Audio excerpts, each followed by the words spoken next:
Promptly news Tamil நேயர்களுக்கு அன்பு வணக்கம். இன்னைக்கு நான் உங்ககிட்ட ஒரு இன்ட்ரெஸ்டிங்கான விஷயத்த பத்தி தான் பேச போறேங்க. அது என்னன்னு தெரியுமா?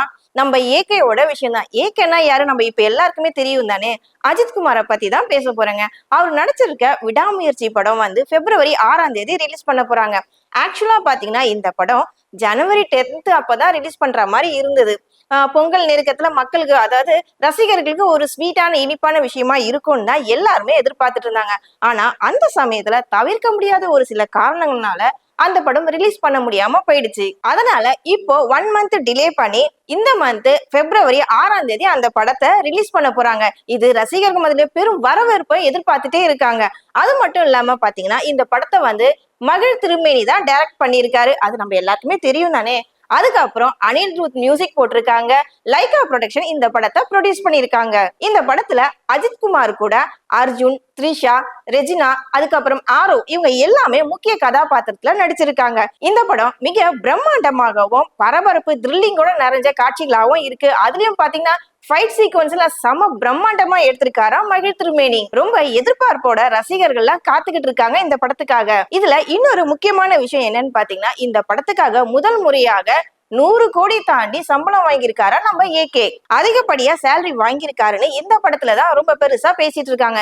எப்பவுமே 100 கோடிக்கு கீழே தான் வந்து நம்ம ஏகே சேலரி வாங்குவாராம். ஆனா இந்த படத்துல மட்டும் 105 கோடிக்கு மேல சேலரி வாங்கியிருக்காருன்னு சினிமா வட்டாரங்கள ரொம்ப பேசப்படுறாங்க. இதுல இன்னொரு ஹாப்பியஸ்ட் விஷயம் என்ன தெரியுங்களா? ஏப்ரல் மாசம் இன்னொரு படம் நம்ம அஜித் நடிச்ச படம் ரிலீஸ் ஆக போகுது. அந்த படம் பாத்தீங்கன்னா குட் பேட் அக்லி. இதுவும் பாத்தீங்கன்னா ஷூட்டிங் டைம்ல ரொம்ப டிலே ஆயிட்டே இருந்தது. ஒரே டைம்ல 2 படத்தோட ஷூட்டிங்ல நம்ம ஏகே நடிச்சிருந்தாரு. ரொம்ப பரபரப்பான ஷெட்யூல்ல தான் அவர் ரொம்ப பிஸியாவே இருந்துட்டு இருந்தாரு. இந்த படம் பாத்தீங்கன்னா next month April 10th release ஆகும்னு எல்லாராலும் எதிர்பார்க்கப்படுகிறது. இந்த படம் பாத்தீங்கன்னா ஆதிக் ரவிச்சந்திரன் டைரக்ட் பண்ணியிருக்காரு. இந்த படத்திற்கு ஜிவி பிரகாஷ் தான் மியூசிக் பண்ணியிருக்காங்க. அதுக்கப்புறம் இந்த படத்துல ஒரு ட்விஸ்ட் வச்சிருக்காங்களா. ட்விஸ்ட்ன்றதை விட ரசிகர்களுக்கு ரொம்ப எதிர்பார்ப்பான ஒரு விஷயம் நடந்திருக்கு. அது என்னன்னு பாத்தீங்கன்னா நம்ம அஜித்தோட ரொம்ப ஃபேமஸான ஒரு சாங் ஒண்ணு அந்த படத்துல மறுபடியும் ரீமேக் பண்ண போறாங்களாம். அது என்ன சாங் தெரியுமா? அஜித் நடிச்ச தீனா படத்துல இருந்து வத்தி குச்சி பத்திக்காதரா அந்த சாங் வந்து இந்த படத்துல ஜிவி பிரகாஷ் ரீமேக் பண்ணி போட்டிருக்காரா. இன்னும் ரசிகர்களுக்கு பாத்தீங்கன்னா அதிரடியா ஆட்டம் போட வைக்கிற அளவுக்கு இந்த சாங்ஸ் இருக்க போதுன்னு எல்லாரும் எதிர்பார்த்துட்டு இருக்காங்க. இந்த படம் கம்பல்சரி நெக்ஸ்ட் மந்த் ரிலீஸ் ஆகும்னு சொல்லி சினிமா வட்டாரங்கள்ல பெரும் பரபரப்பா பேசிட்டு இருக்காங்க. இந்த 2 படத்தோட ஷூட்டிங் இடையிலயும் நம்ம ஏகே ஒரு பெரிய விஷயத்த பண்ணாரு. அது என்னன்னா அவருக்கே பிடிச்ச அந்த கார் ரேஸ். நம்ம எல்லாருக்குமே தெரியும்ல, அஜித்துக்கு ரொம்ப பிடிச்சது என்னன்னு கார் ரேஸ் தானே. அந்த கார் ரேஸ்ல கூட துபாயில போய் கலந்துகிட்டு அவங்க வின் பண்ணிட்டு வந்தாங்க. அது எல்லாரும் மக்கள் மட்டும் இல்லைங்க, உலகத்துல இருக்க அஜித் ரசிகர் எல்லாருமே ரொம்ப பிரம்மாண்டமா செலிப்ரேட் பண்ணாங்க. அதனை தொடர்ந்து பாத்தீங்கன்னா இந்த 2 படமும் நடிச்சு முடிச்ச கையோடவே இன்னொரு படத்துலயும் புக் ஆயிருக்காரு நம்ம ஏகே. ஆக்சுவலா பாத்தீங்கன்னா அஜித் குமார் ஒரு படம் நடிச்சு முடிச்சோடனே ஒரு லாங் கேப் கொடுத்து ரெஸ்ட் எடுத்து தான் அடுத்த படத்துல புக் ஆகுவாரு. ஆனா இந்த முறை பாத்தீங்கன்னா தொடர்ந்து விடாமுயற்சி படமும் இன்னொரு படம் குட் பேட் அக்லி அந்த படமும் ஷூட்டிங்கும் முடிச்சிட்டு இதுக்கிடையில கார் ரேஸையும் முடிச்சிட்டு இன்னொரு படத்துக்கும் புக் பண்ணிருக்காங்க. நம்ம ரெட் ஜெயின் மூவின்னு தயாரிக்க போற அடுத்த படத்துல நம்ம ஏகே தான் நடிக்கிறாருங்களாம். ரெட் ஜெயின் மூவிஸ் பாத்தீங்கன்னா அவங்க எடுக்கிற எல்லா படமே ரொம்ப பிரம்மாண்டமா எடுப்பாங்க, நம்ம எல்லாருக்குமே தெரியும். தொடர்ந்து நிறைய ஹிட் மூவிஸா கொடுத்துட்டே வர ரெட் ஜெயின் மூவிஸ் அடுத்த படம் பாத்தீங்கன்னா அஜித்தை வச்சு இந்த படத்தை அவங்க கமிட் பண்ணிருக்காங்க. இதுல 200 கோடிக்கு மேலையும் அவர் வந்து சம்பளம் கேட்டிருக்கிறதா அந்த சினிமா வட்டாரங்கள்ல எல்லாருமே பேசிட்டு இருக்காங்க. ஆனா திடீர் அதிரடி மாற்றம் ஏன் அஜித்துக்குள்ள இந்த விஷயங்கள் நடந்துட்டு இருக்குன்னு எல்லாருக்குமே ஒரு பக்கம் சந்தேகமாவும் இருந்தாலும் இன்னொரு பக்கம் ரொம்ப என்ஜாய் பண்ணிட்டு தாங்க இருக்காங்க. ரொம்ப எதிர்பார்ப்போட சந்தோஷமா தான் இருக்காங்க. ஏன்னா தொடர்ந்து அஜித் கொடுத்திருக்க படங்கள் எல்லாமே பாத்தீங்கன்னா ஹிட்டான மூவிஸா தான் நம்ம பாத்துக்கிட்டு இருக்கோம். என்னதான் வயசானாலும் அஜித்துக்கு தலைக்குன்னு ஒரு தலை ஃபேன்ஸ் கிளப்பே இருக்குங்க. அவருக்குன்னு ஏகப்பட்ட ரசிகர்கள் இருக்காங்க. அவரு நடந்தா ஒரு ஸ்டைலு, டான்ஸ் ஆடினா ஒரு ஸ்டைலு, அவரு பார்த்தா ஒரு ஸ்டைலு, இப்படி ஏகப்பட்ட பரிமாணங்களோட இருக்கிறதா நம்ம அஜித். குட் பேட் அக்லி படம் பாத்தீங்கன்னா ஏப்ரல் 10ஆம் தேதி ரிலீஸ் ஆக போகுதுன்னு எல்லாரும் சொல்லியிருக்காங்க இல்லைங்களா. அந்த வரிசையில பாத்தீங்கன்னா ஏப்ரல் 14 தமிழ் புத்தாண்டு, அதை முன்னிட்டு தாங்க இந்த படம் ரிலீஸ் பண்ண போறதா பேசிட்டு இருக்காங்க. விடாமுயற்சியோட டைரக்டர் மகிழ் திருமேனிங்கிறது நம்ம எல்லாருக்குமே தெரியும். அவரு இதுக்கு முன்னாடி 4 படங்கள் டைரக்ட் பண்ணியிருக்காரு. அது மட்டும் இல்லாம இவர் டைரக்டரா வர்றதுக்கு முன்னாடி அசிஸ்டன்ட் டைரக்டரா கௌதம் வாசுதேவன் மேனன் கிட்டயும் செல்வராகவன் கிட்டயும் ஒர்க் பண்ணியிருக்காரு.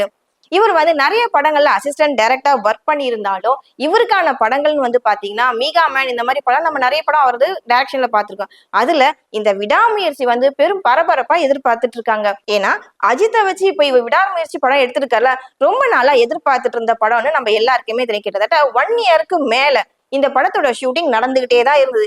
இன்னைக்கு ரிலீஸ் ஆகும், நாளைக்கு ரிலீஸ் ஆகும், ரசிகர்லாம் ரொம்ப எதிர்பார்ப்போட இருந்தாங்க. சில பல தவிர்க்க முடியாத காரணங்களால இந்த படம் டிலே ஆயிட்டே வந்தது.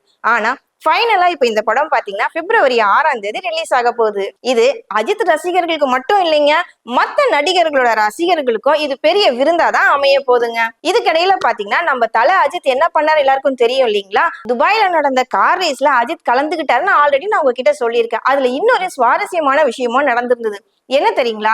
அந்த இடத்துல அவர் வந்துட்டு நான் கார் ரேஸ்க்கு போறேன், ஒரு பக்கம் எனக்கு ஷூட்டிங் இருந்தாலும் பல கோடி செலவுல டைரக்டர்ஸ் ப்ரொடியூசர் எல்லாருமே இன்வெஸ்ட் பண்ணி படம் எடுக்கிறாங்க, இன்னொரு பக்கம் எனக்கு பிடிச்ச என்னுடைய பேஷன் வந்து கார் ரேஸ் நம்ம தல அஜித் சொல்லியிருக்காங்க. அந்த இடத்துல ஒரு விஷயம் நடந்துச்சுங்க. என்னன்னா கார் ரேஸ் அட்டன் பண்ணும்போது அஜித்துக்கு ஆக்சிடென்ட் ஆயிடுச்சு. அது எல்லாருக்குமே ஒரு பெரிய பயத்தை கொடுத்தது. ஐயோ அடுத்து ஒரு படம் இருக்கே, அடுத்து ஷூட் இருக்கே, அவர் எப்படி நடிக்க போறாரு, என்ன பண்ண போறாரு, இன்னும் ரொம்ப லாங் கேப் எடுத்துக்க போறாரான்னு ப்ரொடியூசரும் டைரக்டரும் ரொம்ப பயந்துட்டு இருந்தாங்க. ஆனா தன்னம்பிக்கையோட நம்ம ஏகே என்ன பண்ணாரு, கார் ரேஸ்ல அட்டன் பண்ணி ஆக்சிடென்ட்ல இருந்து வெளியில வந்து அந்த கார் ரேஸுமே வின் பண்ணி காட்டினாரு நம்ம ஏகே. அது எல்லாருக்குமே பாத்தீங்கன்னா ஒரு தீபாவளி பொங்கல் மாதிரி பெரிய கொண்டாட்டமாவே இருந்தது. இன்னொரு விஷயம் என்னன்னு பாத்தீங்கன்னா நம்ம தல அஜித் சொல்லியிருக்காரு, இந்த கார் ரேஸ்ல நான் ரொம்ப வேகமா போக மாட்டேன், குறிப்பிட்ட ஸ்டேஜுக்கு வரைக்கும் தான் நான் ஃபாஸ்டா கார் ரேஸ் பண்ணுவேன். ஏன்னா என்ன நம்பி ப்ரொடியூசர்ஸ் இருக்காங்க, டைரக்டர் இருக்காங்க, என்ன நம்பி அடுத்தடுத்த படங்கள்லாம் கமிட் பண்ணிருக்காங்கன்னு சொல்லி ரொம்ப ரிக்வெஸ்டா அவங்க கிட்டயும் சொல்லியிருக்காரு. இதுக்கிடையில நம்ம ஏகே வந்து பாத்தீங்கன்னா அவருடைய தன்னம்பிக்கை தாங்க, அவருடைய விடாமுயற்சியும் தன்னம்பிக்கையும் தான் ரசிகர் மத்தியில இன்னமும் அவர் நம்பர் 1ஆவே இருக்காரு நம்ம அஜித் குமார். ஒரு பக்கம் படத்தோட ஷூட்டும் முடிஞ்சிருச்சு, அவர் ஆசைப்பட்ட மாதிரி கார் ரேஸ்லயும் அவர் வின் பண்ணிட்டாரு. நம்ம ஏகே ஷூட்டிங் ஸ்பாட்ல ரொம்ப சுவாரஸ்யமான சில விஷயங்கள்லாம் பண்ணுவாரு இல்லையா, அவர் அதே மாதிரிதான் விடாமுயற்சி ஷூட்டிங் ஸ்பாட்லயும் குட் பேட் அக்லி ஷூட்டிங் ஸ்பாட்லயும் வந்துட்டு சுவாரஸ்யமான சில விஷயங்கள் பண்ணியிருக்காரு. சமைக்கிறதுனா நம்ம ஏகேக்கு ரொம்ப ரொம்ப பிடிக்குமா, அதுலயும் பாத்தீங்கன்னா பிரியாணி சமைக்கிறதுனா அவரு அல்டிமேட்டா ரொம்ப நல்லா சமைப்பாராம். அங்க கூட இருக்க எல்லாருமே டெக்னீஷியன் எல்லாருக்குமே அவரு தன்னோட கையால பிரியாணி சமைச்சு கொடுத்திருக்காரு. இதுதான் அவருக்கு பெரிய சந்தோஷம்னு நிறைய இன்டர்வியூஸ்ல எல்லாம் சொல்லியிருக்காரு. பர்சனலா தன்னோட கூட இருக்கிற ஃப்ரெண்ட்ஸுங்கள்ட்ட எல்லாருக்கிட்டையுமே ஷேர் பண்ணுவாருங்களாம். இதுல இன்னொரு ஒரு இன்ட்ரெஸ்டிங்கான விஷயமும் சொன்னாரு நம்ம ஏகே. அது என்னன்னு பாத்தீங்கன்னா கார் ரேஸ் முடிச்சுட்டு வெளியில வந்தாரு இல்லைன்னா, அப்போ பப்ளிக் கிட்டையும் பிரஸ் மீட் கிட்டையும் ஒரு முக்கியமான விஷயம் சொல்லியிருந்தாரு.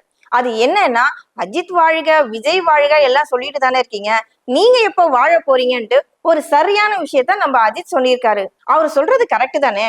இவங்க வாழ்க அவங்க வாழ்க மட்டும் நம்ம கொடி பிடிச்சிட்டு இருக்காம நாம எப்ப வாழ போறோம்னு அவர் கேக்குறது ஒரு நல்ல கொஸ்டின் தானே. இதை எல்லாருமே தன்னோட ஒரு மோட்டிவேஷனா எடுத்துக்கிட்டு இருக்கணும்னு ரசிகர்களுக்கு ஒரு ரிக்வெஸ்டும் அவர் கொடுத்திருக்காரு. இதுல இன்னொரு சந்தோஷமான விஷயம் என்னன்னு பாத்தீங்கன்னா விடாமுயற்சி படத்துலயும் குட் பேட் அக்லி படத்துலயும் பாத்தீங்கன்னா அஜித்துக்கு ஒரு ஹீரோயின் தான் கண்டினியூவா பண்ணிட்டு இருக்காங்க. அவங்க வேற யாரும் இல்ல, த்ரிஷா தான். அஜித்தும் த்ரிஷா பேர் எல்லாருக்குமே ரொம்ப பிடிச்சிருக்குங்க. கிட்டத்தட்ட பாத்தீங்கன்னா 40 வயதை தாண்டியும் இன்ன வரைக்கும் இளமையோட இருக்காங்க நம்ம த்ரிஷா. இன்னமும் பாத்தீங்கன்னா அவங்க ஒரு ஹீரோயின் ரோல் தவிர வேற எந்த ரோலுமே பண்ண மாட்டாங்க. த்ரிஷானால எல்லாருக்கும் பிடிக்கும் தானே. அவங்களுடைய ஹேர் ஸ்டைல், அவங்களுடைய மேக்கப், அவங்களுடைய ட்ரெஸ்ஸிங் சென்ஸ், அவங்க பாக்குற பார்வை, அந்த ஸ்மைலு இன்னைக்கு வரைக்கும் எல்லா ஜெனரேஷனுக்கும் ரொம்ப பிடிக்கும் த்ரிஷாவை. ஆரம்ப கட்டத்துல இருந்து அஜித் த்ரிஷானாலே ஒரு ஃபேமஸான ஜோடியா தான். இப்ப ரீசெண்டா பாத்தீங்கன்னா அவங்க லியோ படத்துல கூட விஜயோட நடிச்சிருந்தாங்க. இன்னமும் அந்த அழகு மாறாம இருக்காங்க நம்ம த்ரிஷா. மணிரத்னம் டைரக்ஷன்ல பொன்னியின் செல்வன் 2ல கூட அவ்வளவு அழகா இருப்பாங்க த்ரிஷா. அவங்க போட்டுட்டு இருக்க மேக்கப், ட்ரெஸ்ஸிங் சென்ஸ், காஸ்டியூம்ஸ் எல்லாம் அவ்வளவு அல்டிமேட்டா அவங்கள அழகு தேவதையா காட்டியிருப்பாங்க. விடாமுயற்சி படத்துல மீண்டும் அர்ஜுன் வந்து அஜித் கூட நடிச்சிருக்காரு. இதுக்கு முன்னாடி பாத்தீங்கன்னா மங்காத்தா படத்துல அர்ஜுன் நடிச்சிருந்தாரு. அவங்க 2 பேரும் சேர்ந்து நடிக்கிற படம் எல்லாமே சூப்பர் டூப்பர் ஹிட் ஆகுது, நம்ம எல்லாருக்குமே தெரிஞ்சு. அதுவும் அர்ஜுனால ஆக்ஷன் கிங் அர்ஜுன், அவர் எந்த அளவுக்கு ஃபைட் பண்ணுவாரு நம்ம எல்லாருக்குமே தெரியும்ல. அர்ஜுன்னால ஒரு பக்கம் ஃபைட்டு, ஒரு பக்கம் டான்ஸ், ஆக்டிங்னு மனுஷன் பயங்கரமா கலக்குவாரு.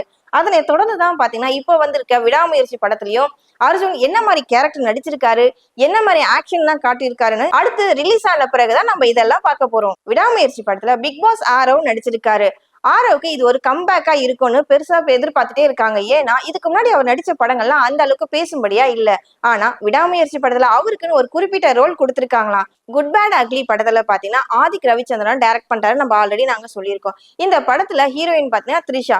இதுல அகைன் வந்து எஸ்.ஜே. சூர்யா சார் தான் நடிச்சிருக்காராம்.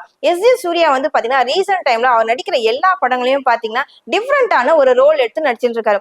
ஆரம்ப காலத்துல எஸ்.ஜே. சூர்யா டைரக்ஷன் தான் பண்ணியிருந்தாரு. அவர் டைரக்ஷன் பண்ண படங்களே பாத்தீங்கன்னா குஷின்ற படம் ரொம்ப ஹிட் ஆன படம் நம்ம எல்லாருக்குமே தெரியும். அதுல வந்து விஜயும் ஜோதிகாவும் அவ்வளவு சூப்பரா நடிச்சிருப்பாங்க. அதுக்கப்புறம் வாலி என்ற படத்துல அஜித்த டபுள் ரோல்ல காமிச்சிருப்பாரு. அதனை தொடர்ந்து பாத்தீங்கன்னா அவர் எடுத்த எல்லா படமுமே ஹிட் மூவிஸா தான் இருந்தது. இடையில எஸ்.ஜே. சூர்யா ஒரு 5 இயர்ஸ்க்கு மேல நீண்ட கேப் எடுத்துட்டு எந்த படத்துலயும் டைரக்ஷன் பண்ணாமலும் நடிக்காம சில பல விஷயங்கள் நடந்து நம்ம எல்லாருக்குமே தெரியும். அதனை தொடர்ந்து பாத்தீங்கன்னா அதுக்கப்புறம் இவர் டைரக்ஷனை விட்டுட்டு ஃபுல் அண்ட் ஃபுல் படங்களை நடிக்க ஆரம்பிச்சிட்டாரு. இப்போ அவர் நடிச்சிட்டு இருக்க எல்லா படமும் பாத்தீங்கன்னா வித்தியாசமான கேரக்டர்ல ஒரு பக்கம் காமெடியானவனும் நடிக்கிறாரு, இன்னொரு பக்கம் வில்லனாவும் நடிக்கிறாரு. சில கேரக்டர்ஸ் வந்து மக்கள் மனசுல நீங்க இடம் பிடிக்கிற அளவுக்கு நடிச்சிட்டு இருக்காரு. அந்த வகையில பாத்தீங்கன்னா குட் பேட் அக்லி படத்திலேயே வந்து எஸ்.ஜே. சூர்யா நடிச்சிருக்காரு. இதுக்கு முன்னாடி ஆதிக் ரவிச்சந்திரனோட டைரக்ஷன்ல மார்க் ஆண்டனி படத்துல நடிச்சிருந்தார் எஸ்.ஜே. சூர்யா. அவரு கூட விஷாலும் நடிச்சிருந்தாங்க. அந்த படமும் பாத்தீங்கன்னா சூப்பர் டூப்பர் ஹிட் ஆயிடுச்சு. அதனை தொடர்ந்துதான் பாத்தீங்கன்னா குட் பேட் அக்லில அஜித் கமிட் ஆனாருன்னு எல்லாருமே சொல்லிட்டு இருக்காங்க. சோ வரக்கூடிய நாட்கள்ல இந்த படங்கள்லாம் எந்த அளவுக்கு இருக்கும், எந்த அளவுக்கு பேசப்படும், எந்த அளவுக்கு ஹிட் ஆகும்னு தொடர்ந்து பார்க்கலாம். நன்றி, வணக்கம்.